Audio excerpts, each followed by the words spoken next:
Welcome to the Mush, the first episode, week 0 with the boys. I'm Corey Gibson. I'm social media and all these great titles. Joined by National Recruiting Director Adam Gorney and National Recruiting Analyst John Garcia. How we doing, fellas? Great.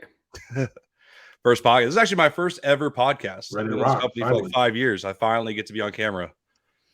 Who would have thought? This is your big day, Corey. It is. All right, we'll just jump right into it. Let's talk about team over, unders, totals, all that. I want to start out with Georgia, 11.5. Adam, we'll start with you. What are your thoughts on the Bulldogs? Yeah, and this is important to know. This is just regular season. So this is basically you're betting that they don't lose at all. They're 12-0 headed into the conference championship. And I'm going to take it. I'm going to take the over here.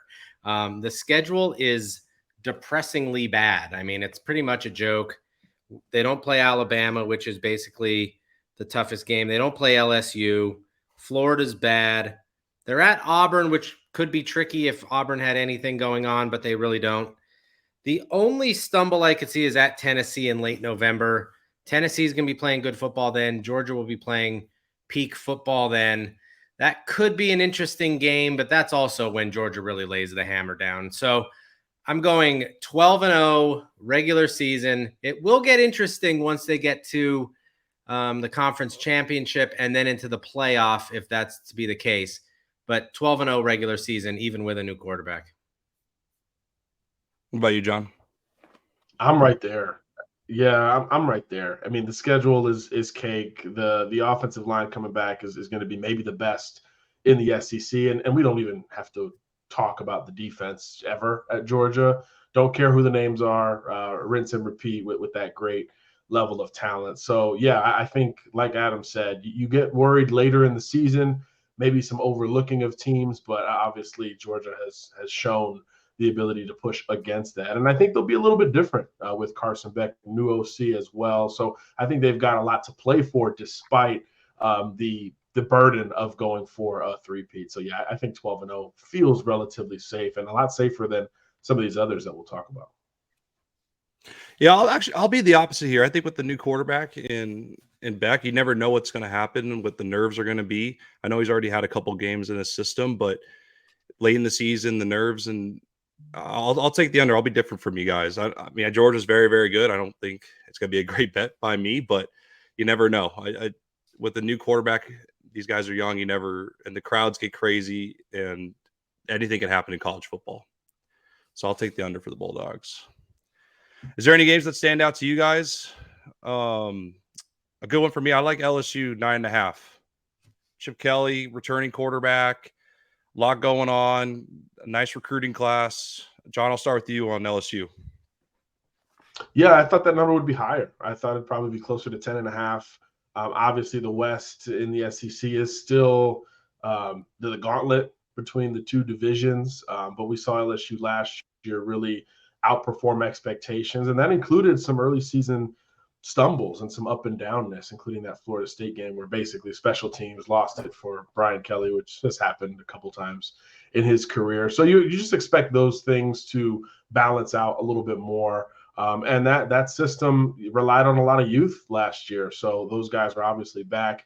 Harold Perkins comes to mind there, a young secondary as well. So all those guys theoretically taking one step forward. And like you said, the battery of head coach and quarterback coming back is really sort of step one in looking at a college football team transitioning from one year to the next. And Jaden Daniels should be a Heisman candidate at this point and probably the favorite for SEC Player of the Year. Yeah, 9.5 is a little low. I thought it would be 10.5. You give them Florida State and Alabama as losses. I don't see where the other loss is. Maybe at Ole Miss could get tricky. Texas A&M beat them last year. That's a little bit of a payback situation, but Texas A&M will be better this year, hopefully, unless Bobby Petrino gets back on a motorcycle. Other than that, I don't see much on that schedule that's really going to be a big problem. I would go LSU 10.5. So I will take the over for Brian Kelly. I don't know if Chip Kelly's coming to town. Maybe he'll come in and coach a game or two. But Brian Kelly is one of the best coaches in America. He has more wins than freaking Newt Rockne at Notre Dame. 10.5. I'm taking the LSU over. Did I say Chip Kelly? I just realized Yes. that. Yeah, nailed it. Hey, first one. I got some hiccups, Perfect. I'll take the over as well. I think that's a pretty lock bet for me. Yeah. John, let's go down in your state, Miami, 7.5. This is tough. Obviously, 5-7 last year under Mario Cristobal for the first time. There's been a ton of change. They do feel much more confident in the offensive direction. Bringing in Shannon Dawson, Tyler Van Dyke looks like a nice bounce back candidate, but there's still a lot of question marks. They're going to rely on a lot of youth along the offensive line, even though it's 5-star youth, it's still youth there on the O-line.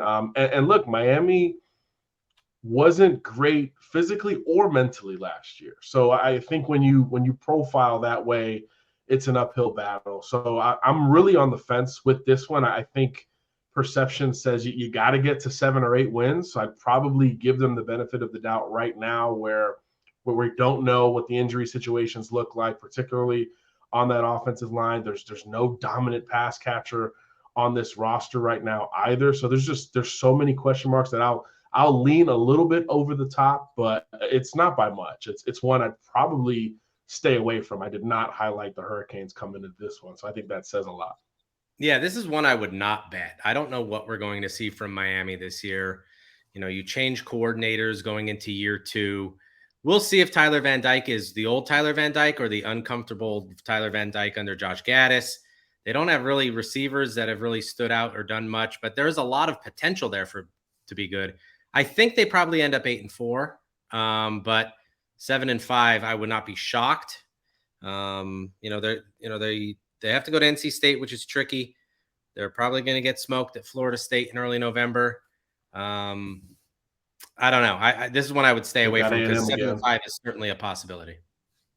Yeah, I agree. This is a classic game where I hate the half. Clemson like the 7.5. I'd probably say they're going to win 7, like you guys said. It's just too many unknowns.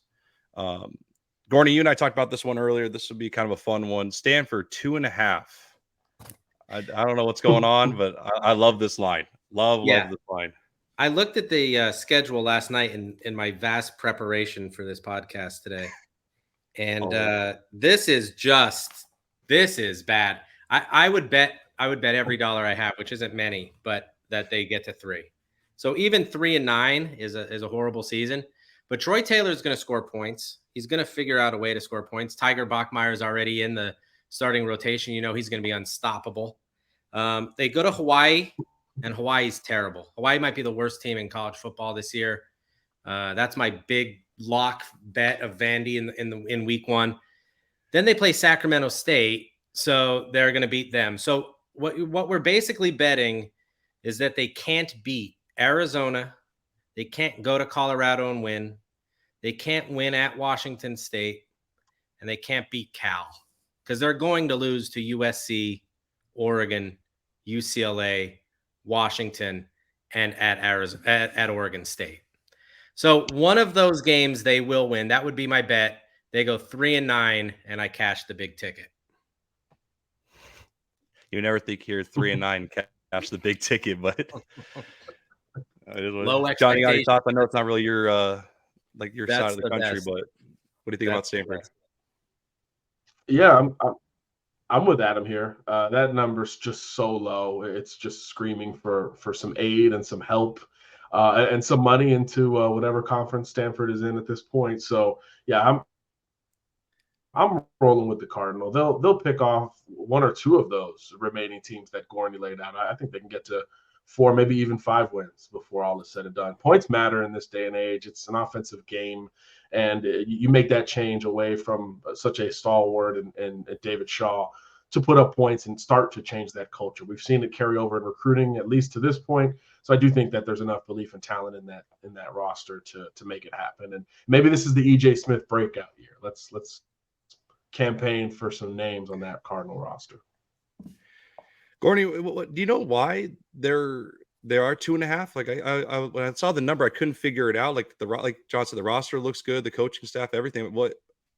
I can't figure out why it's 2.5 though. No, they suck. I mean, they were 3-9 last year, and one of the wins was a fluke win at Notre Dame. So They got blown out all over the place. David Shaw got very kind of stuck in his own ways there.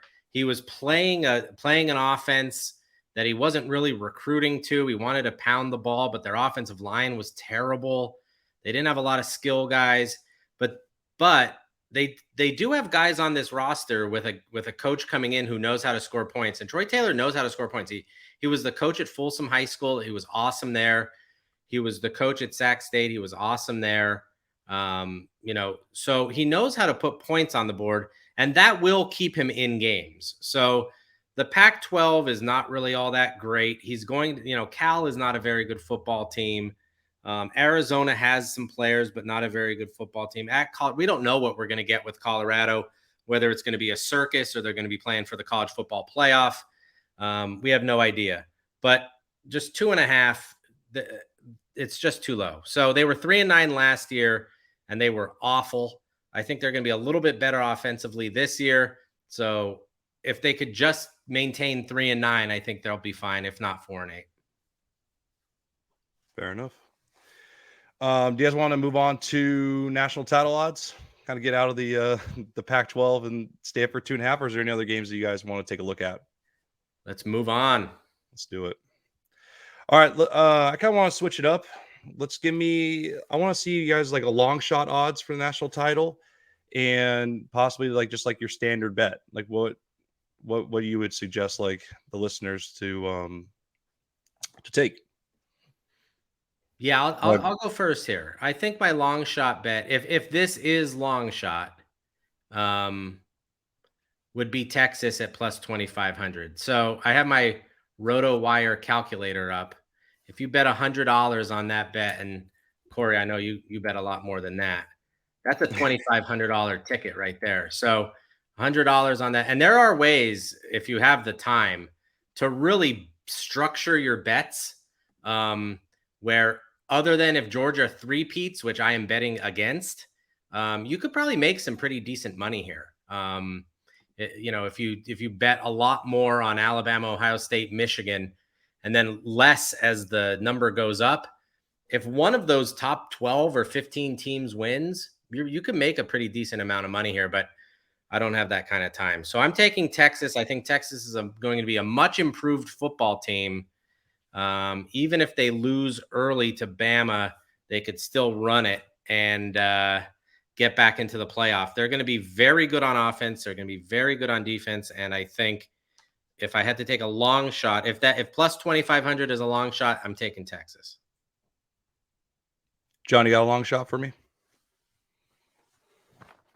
Yeah, I mean, if we're going, off of that metric, I think if we're talking 1,600 being a long shot, I'll take another shade of orange. Give me Clemson. I think there's kind of this lull around Clemson going into this year. There's not as much increased expectation, even though that roster is really good.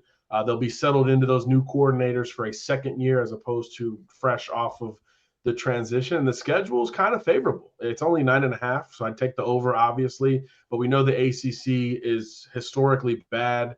And the only worry spots, Florida State and Notre Dame in this case, both go to Clemson this year. So I think you got an opportunity to maybe split those worst case scenario and kind of hang out on your way to the ACC title game, which should obviously be, we think, a bridge to the college football playoff. So I think Cade Klubnik is the dude.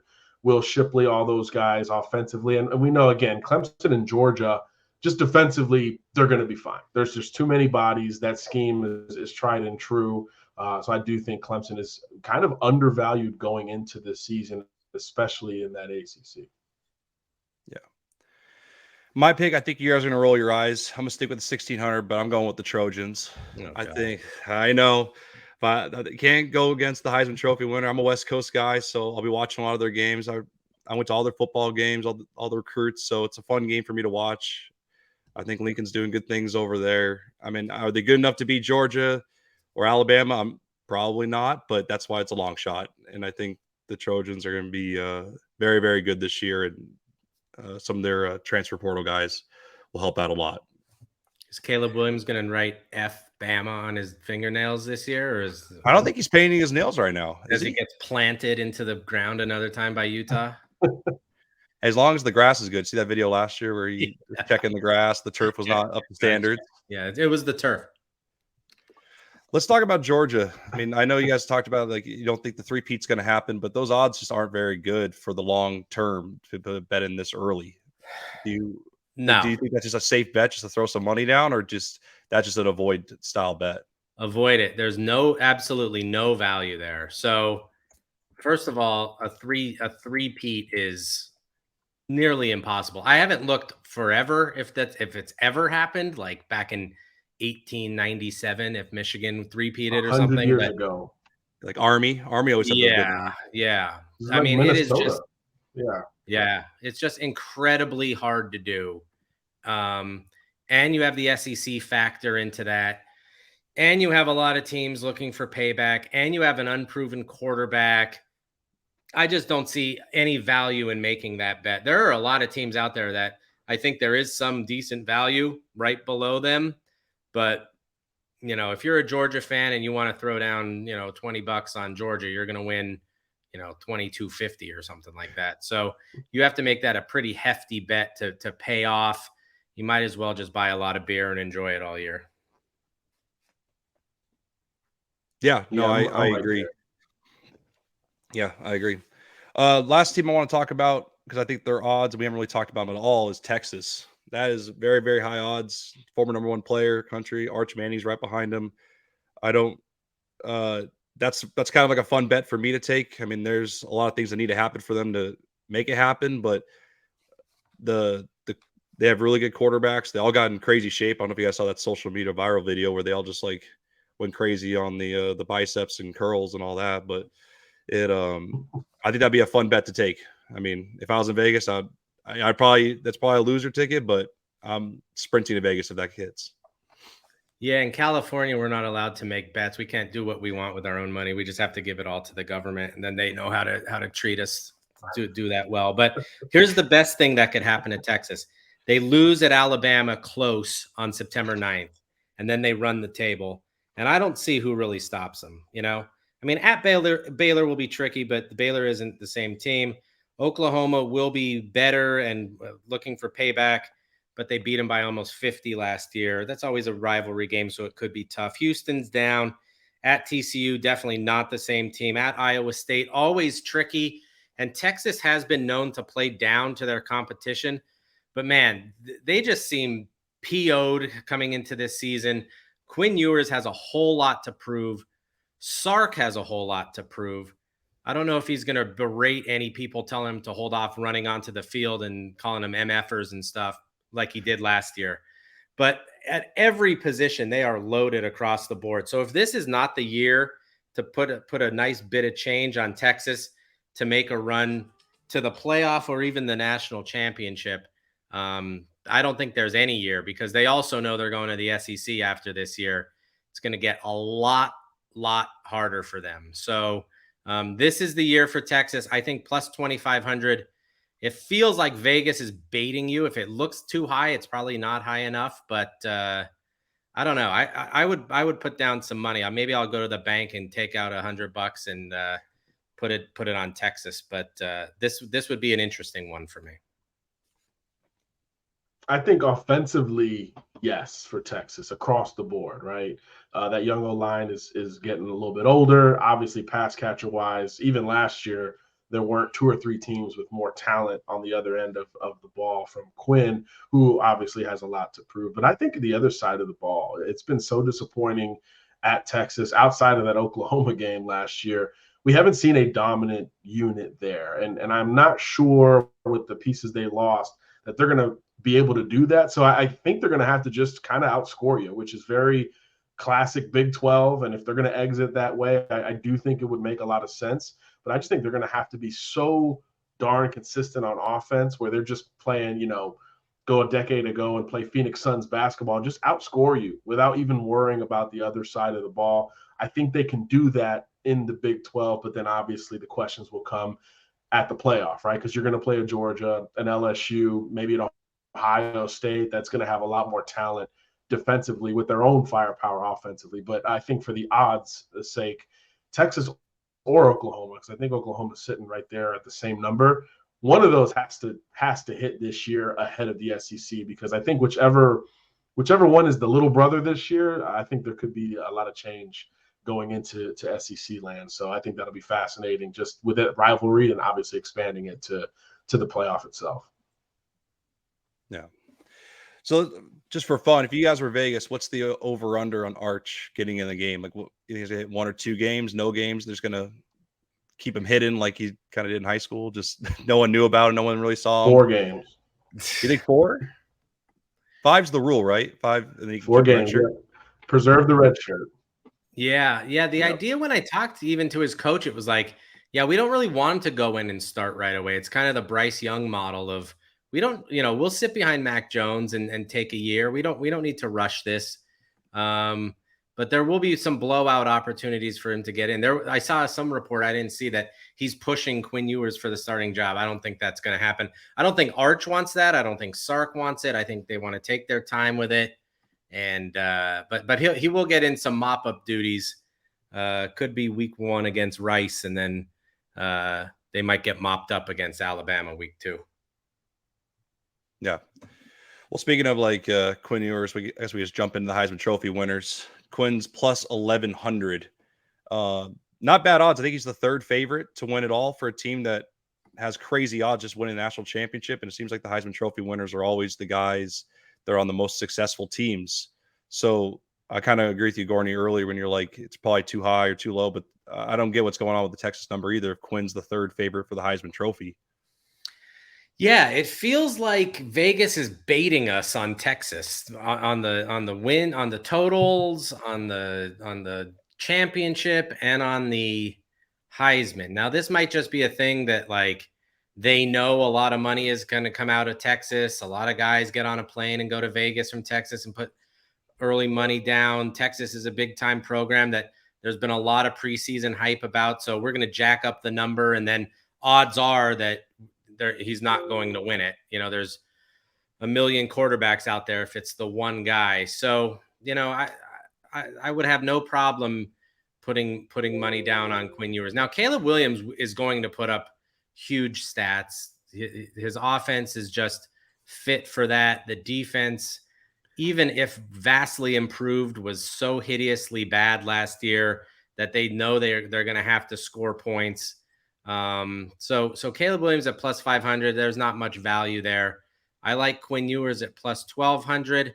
I think Michael Penix at plus 1,600 or Drake May at plus 1,800 is the way that I'd go.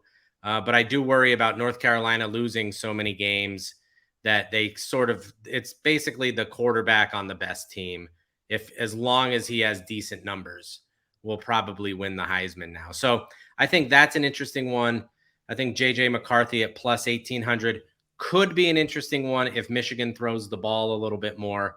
But the real long shot that I like, and I'm rambling here, would be Marvin Harrison at plus 3,000. Devontae Smith won the Heisman a couple years ago, first wide receiver in a long time. Marvin Harrison could dominate this year. Now, I think Ohio State's coming into the season completely pissed off. They feel that they should be national champions. They blew it against Georgia. By all means, a kicker blew it. Not only that, it wasn't just the kick. They had led that game until Georgia then drove down the field with like a minute and a half left. So they weren't the best team in the country because they didn't win the title, but they proved that they were just right there with Georgia, and they would have smoked TCU. That was the real national championship game. So I think Ohio State is really upset about how things went last year. They lost to Michigan 2 years in a row. Marvin Harrison could mail it in, but it just doesn't seem like his style or Ohio State's style. I think he puts up huge numbers. Whoever wins that quarterback job is going to feel comfortable throwing to him all the time, and nobody's going to be able to stop him. So Marvin Harrison at plus 3,000 would be my long shot pick for the Heisman. Yeah, no, I agree. You actually beat me too, Gorney. I was going to ask you guys the thoughts on a wide receiver winning the Heisman. John, do you have any thoughts on Harrison, or maybe a long shot or a pick that you would like here? Yeah, when I was scrolling down earlier, I thought Drake May's number was surprising. I think he's got this interesting formula to where he's going to get some benefit of the doubt because he's going to be viewed as a potential #1 draft pick. So I think you get extra eyeballs there. You glance at the UNC schedule, no Florida State, no Notre Dame. You do have to play Clemson at Clemson. So obviously there's a showcase game there, but not too much scary crossover from divisions in the ACC. And when we look at quarterbacks who have won the Heisman without being the no-brainer national title type quarterback, it's been a dual threat that had hype coming into the season. Lamar Jackson, certainly you go back to RG3 even. It's a dual threat who has some hype or something unique about him going into it. And I think going into this year, Drake May's status as maybe the #1 pick could lean some voters his way, especially early when the schedule is a little bit easier. So I think he can maybe build a bit of a lead on a Caleb Williams and then just kind of have to hold on there at the end and maybe stamp it with a showcase game against Clemson. But like Gorney said, you do have to win. You got to get to 8, 9, 10 wins to be in that conversation. So that's probably the toughest part of the case for Drake May, but the value at plus 1,800 is really there. Yeah, I agree. So speaking of like Lamar and teams that got to win, a super long shot that I saw was Jalen Milroe for Alabama. They're going to win. He runs a ton. I want to see your guys' thoughts. I know it's a crazy long shot, but those numbers are nice. And just if he's going to play on a winning team, he's going to put up big numbers. He's got to be towards the top, right? Yeah, that's if he wins the job and keeps the job. I mean, they brought in they tried to get, if you believe the rumors, they tried to get Drake May to flip to come over to Bama last year. They couldn't get him. They tried with a bunch of other guys. They couldn't get them. Tyler Buckner gets there, probably isn't the starter. He and Milroe and Simpson are sort of battling it out, but then you hear about Dylan Lonergan doing really well there. So maybe Lonergan is the starter. Saban's another one. He is on a warpath this year because of all of the Kirby has overtaken him as the best coach, and Alabama's done, and Georgia's now the new the big dog, and it's pretty true for the last 2 years. But Saban's not going anywhere. He's super upset. The problem is they might just have to run the ball too much. They might just have to control the clock and be old Alabama.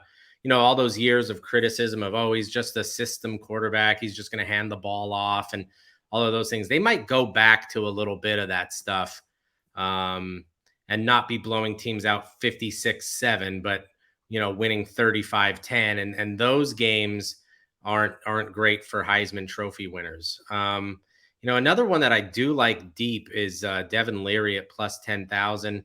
He's now at Kentucky. He put up big numbers at NC State. The system there with the coordinator will be very good for him. Jackson Dart at plus 10,000 makes things sort of interesting. And then, you get really deep. I mean, you get really, really deep here. So you're getting, Harold Perkins at plus 15,000. Is he so good on defense that he's the first, I believe, would be defensive player to win it since Charles Woodson? Emeka Egbuka at plus 12,000. Are they doubling Harrison so much that Egbuka catches 120 passes? Jackson Arnold, is Dylan Gabriel not the answer there? Does he get hurt? Does he step in and just blows people away as a true freshman? So there is some deep value here, but you're taking real long shots on some of those guys.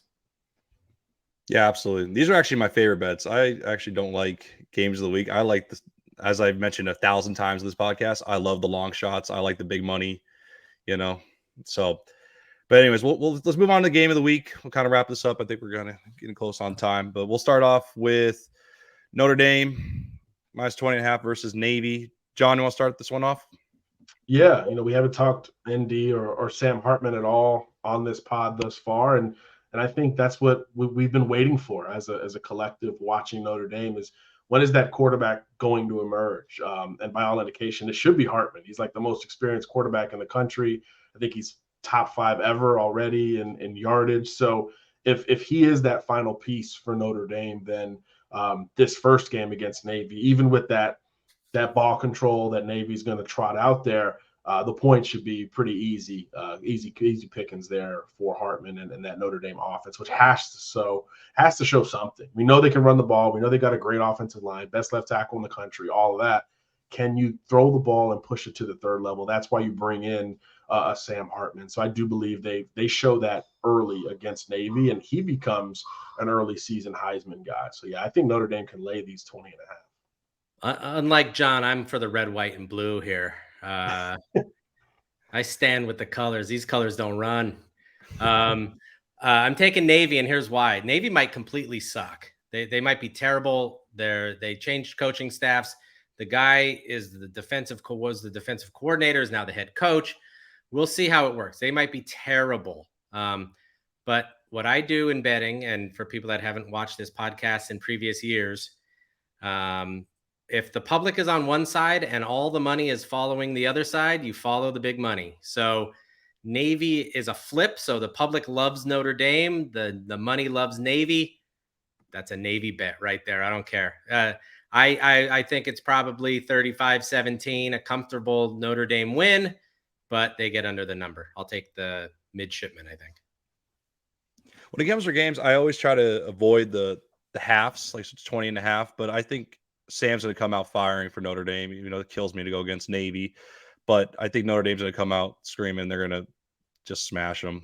I think it's going to be a fun game. I think the fans are going to get super into it, and I'm going to take Notre Dame here. Let's go San Diego State, 2.5 versus Ohio. Big matchup. Maybe the biggest game of the week. Want to start this one, Adam? Yeah, I'll take it.